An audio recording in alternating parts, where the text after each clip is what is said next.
வணக்கம்.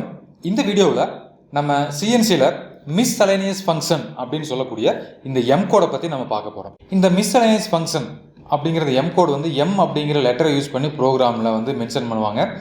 ஜி கோடை வந்து ஜி அப்படிங்கிற லெட்டரை யூஸ் பண்ணி பண்ணுறாங்க. இங்கே வந்து எம் அப்படிங்கிற லெட்டரை யூஸ் பண்ணுறோம். எம் அப்படிங்கிறது எதை மீன் பண்ணுது அப்படின்னா மிஸ்செலேனியஸ் ஃபங்க்ஷன் அப்படிங்கிறத மீன் பண்ணுது.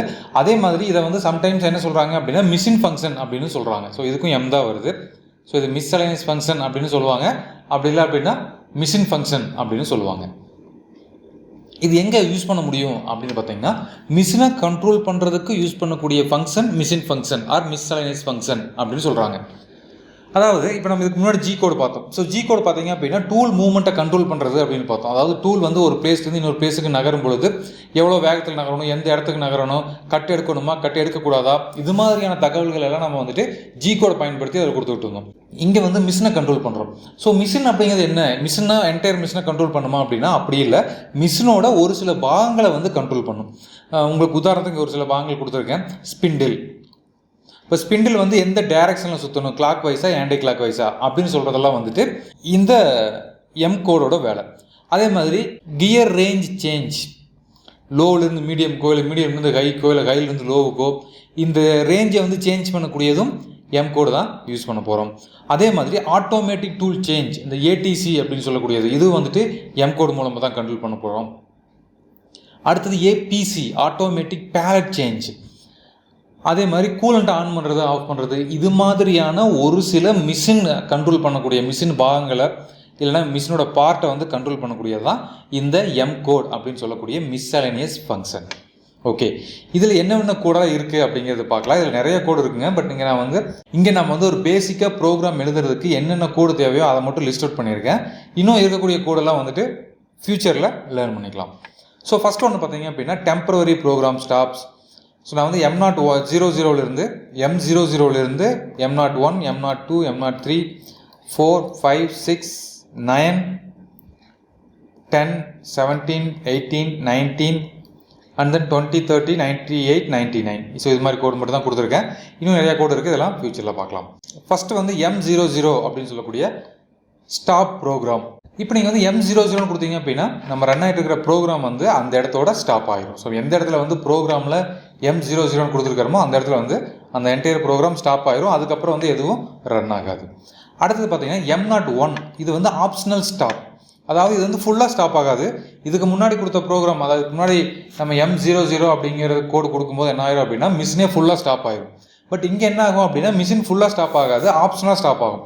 ஸோ நெக்ஸ்ட் நீங்கள் எப்போ வந்து ஸ்டார்ட் பட்டனை ப்ரெஸ் பண்ணுறாங்களோ அகைன் அது வந்து ஸ்டார்ட் ஆக ஆரம்பிச்சிடும். நம்ம தான் வந்துட்டு ஸ்டாப் பண்ணணும். இது வந்து ஒரு ஃபியூ செகண்ட்ஸ் இல்லை ஒரு டெம்பரரியாக அடுத்த ஆப்ரேஷன் முடிச்சுட்டு அடுத்த சீக்வன்ஸ் சேஞ்ச் ஆக வரைக்கும் வெயிட் பண்ணுறதுக்கு இந்த M01 அப்படிங்கிற ஆப்ஷனல் ஸ்டாப் யூஸ் பண்ணுறோம். அடுத்தது M02 ப்ரோக்ராம் எண்டு. இங்கே பாருங்கள், இப்போ நம்ம ஒரு ப்ரோக்ராம் எழுதியிருக்கிறோம். இந்த ப்ரோக்ராம் முடிஞ்சிருச்சு அப்படிங்கிற நம்ம எப்படி சொல்லணும் மிஷினுக்கு. ஸோ அதுக்கு நம்ம யூஸ் பண்ணக்கூடிய கோடு தான் M02. ஸோ M02 கொடுத்தோம் அப்படின்னா ப்ரோக்ராம் முடிஞ்சிருச்சு அப்படின்னு மிஷின் வந்து அண்டர்ஸ்டாண்ட் பண்ணிக்கும். அடுத்தது M03 and M04 spindle rotation. இந்த ரெண்டு கோடுமே வந்து ஸ்பிண்டில் ரொட்டேஷனை சேஞ்ச் பண்ணக்கூடியது. இது ஸ்பிண்டில் ரொட்டேஷன் ஆன் கூட வச்சுக்கலாம். நீங்கள் ஆன் பண்ணுறதுக்கு ஸ்பிண்டில் ஆன் பண்ணுறதுக்கு தனியாக கோடு கிடையாது. M03 M04 ரெண்டில் ஏதாவது ஒரு கோடு கொடுக்கும்போது ஆட்டோமேட்டிக்காக ஸ்பிண்டில் ஆன் ஆயிடும். இதில் M03 வந்து கிளாக் வைஸ் டைரக்ஷன், M04 வந்துட்டு ஆன்டி கிளாக் வைஸ் டைரக்ஷன். இப்போ நீங்கள் ஸ்க்ரீனில் பார்த்தீங்கன்னா பார்க்கலாம், சம்டைம்ஸ் வந்து கிளாக் வைஸில் ரொட்டேட் ஆகுது, சம்டைம்ஸ் வந்துட்டு ஆன்டி கிளாக் வைஸில் ஸ்பிண்டில் ரொட்டேட் ஆகிற மாதிரியான மிஷினரிஸ்லாம் இருக்குது. ஸோ அது மாதிரி இடங்கள்ல இது மாதிரி நம்ம கொடுத்துக்கலாம். இல்லை கண்டினியூஸாகவே நம்ம ப்ரோக்ராம் ஸ்டார்ட் பண்ணும்போது நம்ம டிஃபைன் பண்ணிடுவோம்.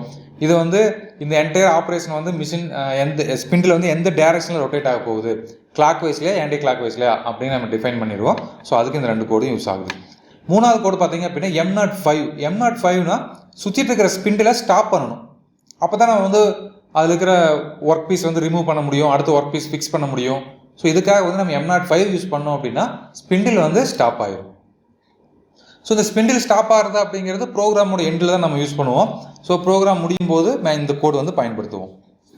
அடுத்தது M08 அண்ட் M09. ஸோ இதில் M07 இருக்குது.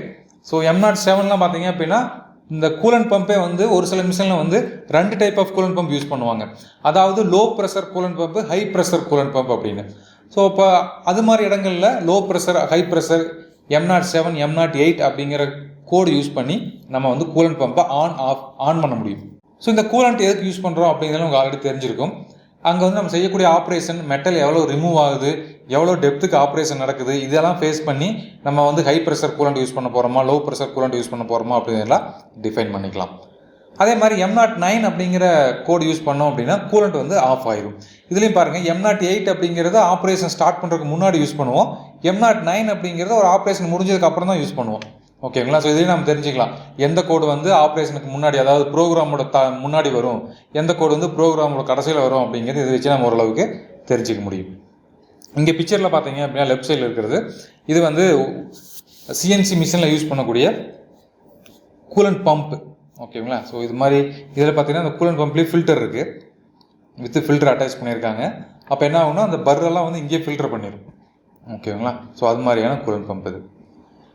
அடுத்தது M10 அண்ட் M11 ரெண்டுமே வந்து பார்த்தீங்கன்னா சக்கை வந்துட்டு கிளாம்பு அன்கிளாம்ப் பண்ணக்கூடிய கோடு. இப்போ வந்துட்டு ஒரு சில மிஷின்லாம் பார்த்தீங்க அப்படின்னா ஃபுல்லி ஆட்டோமேட்டட் இண்டஸ்ட்ரீஸில் யூஸ் பண்ணக்கூடிய மிஷின்லாம் பார்த்தீங்கன்னா ரோபோ வந்துட்டு ஒர்க் பீஸை லோட் பண்ணும், அன்லோட் பண்ணும். அது மாதிரி இடங்களில் வந்து நம்ம சக்கை மேனுவலாக கிளாம் பண்ணுறதுக்கு பதிலாக ஆட்டோமேட்டிக்காகவே கிளாம் பண்ணணும் அப்படிங்கும்போது நம்ம இந்த கோடு யூஸ் பண்ணலாம். அடுத்தது டரட். இந்த டரட் அப்படிங்கிறது எங்கே இருக்கும்? டரட்டில் என்ன ஃபிக்ஸ் பண்ணியிருப்போம்? டரட்டில் வந்து டூல் ஃபிக்ஸ் பண்ணியிருப்போம். ஸோ இப்போ அதில் வந்து நிறைய வெரைட்டி ஆஃப் டரட் இருக்குது. 20 டூல் இருக்கக்கூடிய டரட் இருக்குது, 18 டூல் இருக்கக்கூடிய டரட்டு, இது மாதிரி லேத் மிஷினில் நிறைய டரட் யூஸ் பண்ணுறாங்க. அந்த டரட்டில் வந்து நிறைய டூல் ஃபிக்ஸ் பண்ணியிருப்போம். அந்த டூல் சேஞ்ச் பண்ணுறதுக்கு, இப்போ 1ஆம் நம்பர் டூல் ஒர்க் பண்ணிட்டு இருக்கோம், அடுத்தது எனக்கு 3ஆம் நம்பர் டூல் வேணும் அப்படின்னா அப்போ வந்து அந்த டரட் வந்து எந்த டைரக்ஷனில் சுற்றணும், கிளாக் வைஸில் சுற்றினா ஈஸியாக இருக்குமா, ஆன்டி கிளாக் வைஸில் சுற்றினா ஈஸியாக இருக்குமா அப்படிங்கிறத நம்ம டிசைட் பண்ணணும். அதாவது ஃபார்வேர்டில் சுற்றணுமா இல்லை ரிவர்ஸில் சுற்றணுமா அப்படிங்கிறது. ஸோ டரட் அப்படிங்கிறது ஃபார் எக்ஸாம்பிள் இது மாதிரி ஒரு டரட் இருக்குன்னு வச்சுக்கோங்க. நான் சும்மா ஒரு 4 டூல் மட்டும் ஃபிக்ஸ் பண்ணுற மாதிரி ஒரு டரட் வரைகிறேன். ஸோ இங்கெல்லாம் டூல் இருக்குது. ஸோ இது வந்து டரட்னு வச்சுக்கலாம். ஸோ இங்கே வந்து இது வந்து டூல் 1, இது வந்து டூல் 2, இங்கே வந்து 3, ஸோ இது வந்து 4. இப்போது எனக்கு வந்து இப்போ 3ல் வந்து ஆப்ரேஷன் நடந்துகிட்ருக்கு. நெக்ஸ்ட் எனக்கு வந்து 2 அப்படிங்கிற இந்த டரட் வேணும், இங்கே இருக்கிற டூல் வேணும். அப்போ நமக்கு வந்து இங்கே கிளாக் வைஸில் சுற்றினா ஈஸியாக எனக்கு பக்கத்தில் வந்துடுமா, இல்லை வந்து ஆன்டி கிளாக் வைஸில் ரொட்டேட் பண்ணணுமா அப்படிங்கிற நம்ம டிசைட் பண்ணணும். இப்போ இங்கே பாருங்கள், இப்போ எனக்கு வந்துட்டு இந்த டேரக்ஷனில் நான் ரொட்டேட் பண்ணும்போது எனக்கு டூல் வந்து அடுத்த டூலே இருக்குது, டக்குன்னு வந்துடும். அதே நான் ஆப்போசிட் டேரக்ஷனில் ரொட்டேட் பண்ணேன் அப்படின்னா எனக்கு இங்கேருந்து 3 டூல் தள்ளி அடுத்த டூல் தான் வரும். அப்போ வந்து டைம் அதிகமாகும். அப்போ டைம் அதிகமாகும் போது எனக்கு ஆட்டோமேட்டிக்காக அந்த ஒர்க்கை கம்ப்ளீட் பண்ணுறதுக்கான டைம் அதிகமாகும். சைக்கிள் டைம் அப்படின்னு சொல்லுவாங்க. ப்ரோக்ராம் ஸ்டார்ட் பண்ணலேருந்து ப்ரோக்ராம் முடிய வரைக்கும் ஒரு மிஷின் எடுத்துக்கக்கூடிய டைம் தான் வந்து ஒரு சைக்கிள் டைம் அப்படின்னு சொல்லுவாங்க. அப்போ இந்த சைக்கிள் டைம் அதிகமாக எனக்கு வந்து ப்ரொடக்ஷன் வந்து ரெடியூஸ் ஆகும். அப்போ எல்லா இண்டஸ்ட்ரீஸுமே என்ன பண்ணுவாங்க அப்படின்னா சைக்கிள் டைமை ரெடியூஸ் பண்ண பார்ப்பாங்க. 1 செகண்ட், 1 மில்லி செகண்ட் கூட எங்கேயாவது ரெடியூஸ் பண்ண முடியுமா அப்படின்னு செக் பண்ணுவாங்க.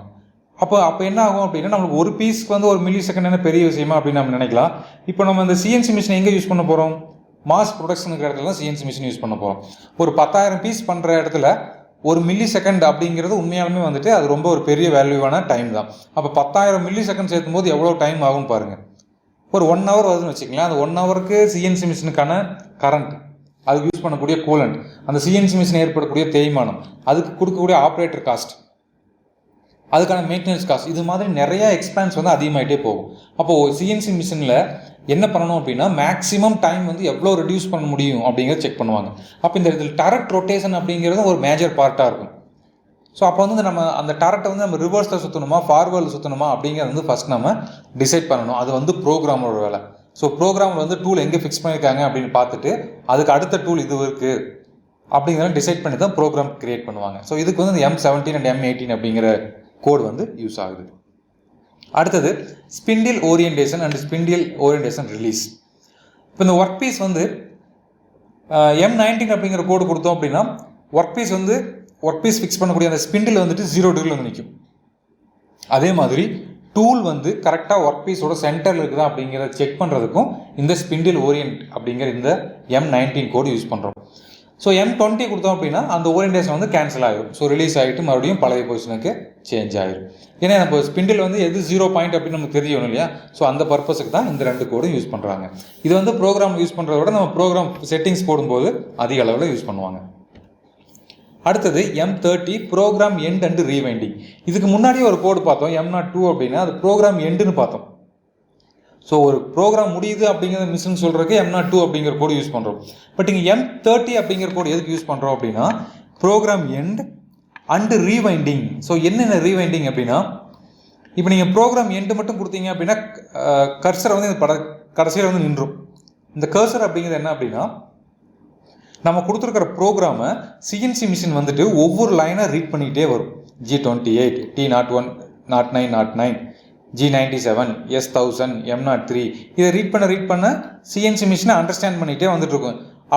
ஒவ்வொரு பிளாக்காக நம்ம ரீட் பண்ணுவோம். இந்த பிளாக் அப்படின்னு சொல்லுவதே இதை நான் உங்களுக்கு பின்னாடி எக்ஸ்பிளைன் பண்ணுறேன். ஸ்டெப் பை ஸ்டெப்பாக ரீட் பண்ணிட்டே வரும்போது இப்போ லாஸ்ட்டில் வரும்போது M30 அப்படிங்கும்போது ப்ரோக்ராம் முடிஞ்சிருச்சு அப்படிங்கிறது மிஷினுக்கு தெரிஞ்சிடும். அடுத்து என்ன பண்ண போகிறோம், இதே ஆப்ரேஷன் தான் நம்ம மறுபடியும் கண்டினியூ பண்ண போகிறோம். ஏன்னா சிஎன்சி மிஷின் அப்படிங்கிறது நம்ம மாஸ் ப்ரொடக்ஷனுக்கு யூஸ் பண்ண போகிறோம். அப்போ ஒரே ப்ரோக்ராம் தான் திரும்ப ஓடிட்டே இருக்கும். அப்போ இங்கே ரீட் பண்ணி முடிச்சதுக்கப்புறம் சிஎன்சி மிஷின் எகைன் ஃபஸ்ட்லேருந்து ரீட் பண்ணணும் அப்படின்னால் மறுபடியும் அந்த ப்ரோக்ராம் ஃபஸ்ட்லேருந்து ஓடணும். இந்த ஒர்க் பீஸை கழட்டிட்டு நம்ம வேற ஒரு ஒர்க் பீஸ் இன்செர்ட் பண்ணியாச்சு. இப்போ எகைன் ஃபஸ்ட்லேருந்து ப்ரோக்ராம் ரன் ஆகணும் அப்படிங்கும்போது M30 அப்படிங்கிற கோடு கொடுத்தீங்க அப்படின்னா இங்கே அந்த சிஎன்சி மிஷின் இதை படித்து முடிச்சுட்டு மறுபடியும் இது எல்லா லைனையும் ஸ்கிப் பண்ணிவிட்டு இந்த ஃபஸ்ட்டு லைனுக்கு வந்துடும். நீங்கள் ஜஸ்ட்டு ஒர்க் பீஸை கழட்டிட்டு அடுத்த ஒர்க் பீஸ் இன்செர்ட் பண்ணி ஜஸ்ட் நீங்கள் ஸ்டார்ட் பண்ண அமுத்துனீங்கன்னா போதும், எகைன் இங்கிருந்து ரீட் பண்ண ஆரம்பிச்சிடும். அப்போ நீங்கள் M30 கொடுக்காம M02 கொடுத்தீங்க அப்படின்னா இங்கே இருக்கிற கர்சரை நீங்கள் மறுபடியும் மேலே எடுத்துகிட்டு வரணும். ஓகேங்களா? ஸோ அந்த பர்பஸ்க்காக தான் இங்கே M30 அப்படிங்கிற கோடு யூஸ் பண்ணுறாங்க. அடுத்தது M98 அண்ட் M99. இந்த ரெண்டு கோடு எங்கே யூஸ் பண்ணுறாங்க அப்படின்னா sub program. First sub program என்ன தெரிஞ்சுக்கலாம். நமக்கு இருக்கிற G கோடு M கோடெல்லாம் யூஸ் பண்ணி ஒரு ப்ரோக்ராம் எழுதுவோம். ஓகேங்களா? சம்டைம்ஸ் என்ன ஆகும் அப்படின்னா இது வந்து ஒரு ஃபேஸிங் ஆப்ரேஷன் வச்சுக்கோங்க. எனக்கு வந்து ஒரு ட்ரில்லிங் ஆப்ரேஷன் வேணும். ட்ரில்லிங் ஆப்ரேஷனுக்கு இன்னொரு கோடு இருக்கும். இந்த இடத்துல நம்ம வந்து ஒரு ப்ரோக்ராம் எழுதியிருக்கிறோம். என்னோட சீக்வன்ஸில் என்ன வருது அப்படின்னா ஃபஸ்ட்டு ஃபேஸிங், அடுத்தது ஃபேஸிங் முடிஞ்சதையும் ஒரு ட்ரில்லிங் வருது. இல்லை இந்த ஃபேஸிங்க்கு உள்ளேயே சம்டைம்ஸ் எனக்கு அந்த ட்ரில்லிங் ஆப்ரேஷன் பண்ணணும் அப்படின்னா இந்த ப்ரோக்ராமை நான் இந்த இடத்துல கால் பண்ணிக்கலாம். இது நடந்துட்டு இருக்க இந்த லைனுக்கு அப்புறம் எனக்கு இந்த ப்ரோக்ராம் ஃபுல்லாக ரன் ஆகணும், இந்த டி அப்படிங்கிற ப்ரோக்ராம் ரன் ஆகணும் அப்படின்னா இந்த ப்ரோக்ராம் நான் கால் பண்ணிக்கலாம். அதுக்கு வந்து M98 அப்படிங்கிற கோடு யூஸ் பண்ணுறோம். இந்த ப்ரோக்ராம் ஓடி முடிச்சிருச்சு, எனக்கு போதும், எனக்கு மறுபடியும் இந்த பழைய ப்ரோக்ராமே வேணும் அப்படின்னா, ஏன்னா இந்த இது வந்து அடிஷ்னல் ப்ரோக்ராம் தான், நமக்கு எப்பப்போ தேவையோ அப்போ மட்டும் கால் பண்ணிவிட்டு இதை நம்ம ஒர்க் பண்ணி முடிச்சுக்கிறோம். முடிச்சுட்டு இதோட முடிஞ்சுது, இந்த சப் ப்ரோக்ராம் இதுக்கு மேலே யூஸ் பண்ண வேணாம் அப்படின்னு மிஷினுக்கு சொல்கிறதுக்கு M99 அப்படிங்கிற கோடு யூஸ் பண்ணுறோம். அப்போ இந்த இடத்துல M99 யூஸ் பண்ணோம் அப்படின்னா இந்த கோடு வந்து இதுக்கப்புறம் கண்டினியூ ஆகாது.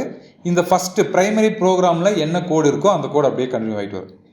ஸோ மிஷின் அப்படியே ரீட் பண்ணிக்கிட்டே வரும். ஓகேங்களா? ஸோ இதுதான் வந்து sub program call and sub program end அப்படிங்கிறது. இது எல்லாமே நம்ம வந்துட்டு ப்ரோக்ராமாக எழுதும்போது உங்களுக்கு ஈஸியாக புரியும். ஜஸ்ட் இப்படிலாம் இருக்குது அப்படிங்கிற நீங்கள் தெரிஞ்சு வச்சுக்கோங்க. நம்ம ப்ரோக்ராம் எழுதும்போது சப் ப்ரோக்ராம் கால் பண்ணும்போது அங்கே நம்ம வந்து இன்னும் தெளிவாக அண்டர்ஸ்டாண்ட் பண்ணிக்கலாம். Okay, done. அடுத்தது நம்ம ஜி கோடில் எப்படி வந்து அந்த ஜி கோடெல்லாம் வந்து ஒரு குரூப் பண்ணி வச்சுருந்தாங்களோ அதே மாதிரி இங்கே எம் கோடையும் வந்து குரூப் பண்ணியிருக்காங்க. ஸோ அந்த குரூப் லிஸ்ட் நான் எங்களுக்கு ஸ்க்ரீனில் கொடுத்துருக்கேன், ஜஸ்ட்டு செக் பண்ணி பாருங்கள். அடுத்தது இந்த கோடு இன்னும் இன்டெப்த்தாக வந்து பார்த்தோம் அப்படின்னா இங்கே ஃபஸ்ட்டு இங்கே இருக்கக்கூடிய ஒரு 5 கோடு பார்த்தீங்க அப்படின்னா ஸ்டார்ட் ஆஃப் எ பிளாக் அப்படின்னு கொடுத்துருக்காங்க. ஒரு பிளாக்கு ஸ்டார்ட் பண்ணும்போது கொடுக்கக்கூடிய கோடு. இந்த கோடு மோஸ்ட்லி வந்து இங்கே பாருங்களேன். இப்போ என்ன நம்ம முன்னாடி பார்த்த ஸ்பிண்டில் ரொட்டேஷன். அப்போ ஸ்பிண்டில் ரொட்டேஷன் அப்படிங்கிறது அந்த ஆப்ரேஷன் ஸ்டார்ட் பண்ணுறதுக்கு முன்னாடியே கொடுத்துடணும். அதே மாதிரி ஏடிசி டூல் சேஞ்ச் பண்ணுறது அதுவும் முன்னாடியே கொடுத்துடணும். கூலண்ட் ஆன் பண்ணுறது இது எல்லாமே அந்த ப்ரோக்ராம் அந்த ஆப்ரேஷன் ஸ்டார்ட் பண்ணுறதுக்கு முன்னாடி கொடுக்கக்கூடியது. ஸோ அதனால் இந்த நேம் கொடுத்துருக்காங்க. அதே மாதிரி எண்ட் ஆஃப் த பிளாக் பார்த்தீங்க அப்படின்னா ப்ரோக்ராம் கம்ப்ளீட் ஆகிறது, ஆப்ஷனல் ஸ்டாப் பண்ணுறது, ஸ்பிண்டில் ஸ்டாப் பண்ணுறது, கூலண்ட் ஆயில் ஆஃப் பண்ணுறது, பேலட்டை சேஞ்ச் பண்ணுறது. ஒரு ஒர்க்கை முடிஞ்சதுக்கப்புறம் அடுத்த ஒர்க்கை சேஞ்ச் பண்ணணும், அது பேலட் சேஞ்ச். இந்த பேலட்டை பற்றியெல்லாம் நம்ம வரக்கூடிய கிளாஸில் விரிவாக பார்க்கலாம். இதெல்லாம் வந்து இந்த குரூப் எல்லாம் வந்துட்டு எண்ட் ஆஃப் பிளாக் அப்படின்னு சொல்கிறாங்க. அதே மாதிரி ஒன் பிளாக் இது வந்து இது மட்டும்தான் இருக்கும், வேறு எதுவுமே நம்ம யூஸ் பண்ண முடியாது, இது அடிஷ்னலாக வேறு எதுவும் யூஸ் பண்ண முடியாது. ஸோ அதை வந்து இது மாதிரி ஒன் பிளாக்னு சொல்கிறாங்க. அதே மாதிரி கேன்சல் பண்ணுறது இல்லை வந்து அலார்ட் கொடுக்கக்கூடியது இதெல்லாம் வந்து ஒரு குரூப்பாக எம் கோட். ஸோ இப்படி வந்து ஒரு குரூப்பாக ஈஸியாக பிரித்து வச்சுருக்காங்க நம்மளுடைய அண்டர்ஸ்டாண்டிங் பர்பஸ்க்காக மட்டும்தான். ஓகே, இன்னும் இந்த எம் ஃபங்க்ஷனில் இன்னும் இந்த பிளாக் பற்றியெல்லாம் பார்த்தோம் அப்படின்னா அந்த எம் கோட் எங்கெல்லாம் யூஸ் பண்ண முடியும் அதை பற்றியெல்லாம் கொஞ்சம் பார்க்கலாம். நம்ம முன்னாடி சொன்ன மாதிரி ஒரு ஆப்ரேஷன் ஸ்டார்ட் பண்ணும்போது ஒரு சில கோடு யூஸ் பண்ணுறோம், முடியும் போது ஒரு சில கோடு யூஸ் பண்ணுறோம். இந்த கோடெல்லாம் எந்த இடத்துல யூஸ் பண்ணுவோம் அப்படின்னு பார்த்தீங்கன்னா ப்ரோக்ராமில் எம் கோடு மட்டும் தனியாக யூஸ் பண்ணுவோம். தனியாக மீன்ஸ் ஒரு பிளாக்கில் ஒரு எம் கோடு மட்டும்தான் இருக்கும். இப்படி நம்ம நிறைய ப்ரோக்ராம் எழுதிட்டே வரோம், லைனாக ப்ரோக்ராம் எழுதுகிறோம். இப்படி எழுதும்போது இப்போ இந்த லைனில் வந்து G00 X value Z value அது மாதிரி நிறைய எழுதியிருப்போம். ஒரு சில ப்ரோக்ராமில் பார்த்தீங்கன்னா ஒரே இடத்துல 2-3 G கோடும் கூட யூஸ் பண்ணலாம். பட் ஆனால் எம் கோடை பொறுத்த வரைக்கும் ஒரு லைனில், இதை வந்து பிளாக்னு சொல்லுவாங்க, ஒரு பிளாக்கில் ஒரே ஒரு எம் கோடு மட்டும்தான் யூஸ் பண்ண முடியும். ஓகேங்களா, நிறையா எம் கோடு வந்து யூஸ் பண்ண முடியாது. இப்போ இந்த பிளாக் பாருங்கள், N45 அப்படிங்கிற அந்த லைன் நம்பர், ஓகேங்களா, சீக்வன்ஸ் நம்பர்னு சொல்லுவாங்க. இதுக்கு அடுத்தது M01, இதோட முடிஞ்சது. இதுக்கப்புறம் எதுவும் யூஸ் பண்ண முடியாது. ஏன்னா மிஷின் ஃபங்க்ஷன் வந்து ஒரு டைம் தான் நடக்கும். இப்போ டோரை க்ளோஸ் பண்ணணும், கூலண்ட்டை ஆன் பண்ணணும் அப்படின்னா நடக்காது. ஃபஸ்ட்டு டோரை க்ளோஸ் பண்ணிவிட்டு அதுக்கப்புறம் தான் கூலண்ட்டை ஆன் பண்ணணும். இப்போ புரியுதுங்களா, ஏன் வந்து நம்ம ஒன்று மட்டும் கொடுக்குறோம் அப்படின்னு. ஸ்பிண்டிலும் ரொட்டேட் ஆகணும், டோரும் க்ளோஸ் ஆகணும் அப்படின்னா மேபி ஸ்பிண்டில் ரொட்டேட் ஆகும்போது ஏதாவது நம்ம கரெக்டாக டைட் பண்ணாமல் இருந்து ஒர்க் பீஸ் வந்து அவுட் அடிக்கிறது சில ஆக்சிடென்ட் ஆகிற சான்சஸ் இருக்குது. அப்போ நமக்கு டோர் க்ளோஸ் ஆனதுக்கப்புறம் ஸ்பிண்டில் ஆன் ஆச்சு அப்படின்னா தான் சேஃப்டி. அப்போ இது ரெண்டும் ஒரே டைமில் நடக்காது. டோர் க்ளோஸ் ஆனதுக்கப்புறம் தான் ஸ்பிண்டில் ஆன் ஆகும். அப்போ டோர் க்ளோஸ் ஆகிறதுக்கு ஒரு கோடு கொடுப்போம், அதுக்கு கீழே தான் ஸ்பிண்டில் ஆனாருக்கு அடுத்த கோடு கொடுப்போம். அப்போ மிஷின் ஃபங்க்ஷனை பொறுத்த வரைக்கும் எம் கோடு, இந்த எம் கோடு அப்படிங்கிறது ப்ரோக்ராமில் ஒரு லைனில் ஒரு இடத்துல மட்டும்தான் பயன்படுத்தணும் அப்படிங்கிறது ஞாபகம் வச்சுக்கோங்க. இதெல்லாம் ப்ரோக்ராம் வரும்போது பார்க்கலாம். அப்போ 2 கோடு கொடுத்தா என்ன சார் ஆகும்? மேபி உங்களுக்கு 2-3 கோடு நம்ம மொத்தமாக கொடுத்துட்டேன், அப்போ மிஷினை ஆன் பண்ணி ஓடிட்டு இருக்கும்போது என்ன ஆகும் அப்படின்னா உங்களுக்கு ப்ரோக்ராம் எரர் வரும். இங்கே பாருங்கள், நீங்கள் அந்த ப்ரோக்ராம் ஃபீட் பண்ணதையுமே உங்களுக்கு வந்து ப்ரோக்ராம் எரர் அப்படின்னு சொல்லிடும். ஓகேங்களா, ஸோ இதெல்லாம் நம்ம வந்து ப்ரோக்ராம் எழுதும்போது இன்னும் தெளிவாக பார்க்கலாம். பட் எம் கோடில் ஒரு டைம் தான் யூஸ் பண்ணணும் அப்படிங்கிறத ஞாபகத்தில் வச்சுக்கோங்க. இந்த வீடியோவில் நம்ம எம் கோடை பற்றி பார்த்துருக்கோம். உங்களுக்கு புரிஞ்சிருக்கும்னு நினைக்கிறேன். அடுத்த வீடியோவில் சந்திக்கலாம். நன்றி, வணக்கம்.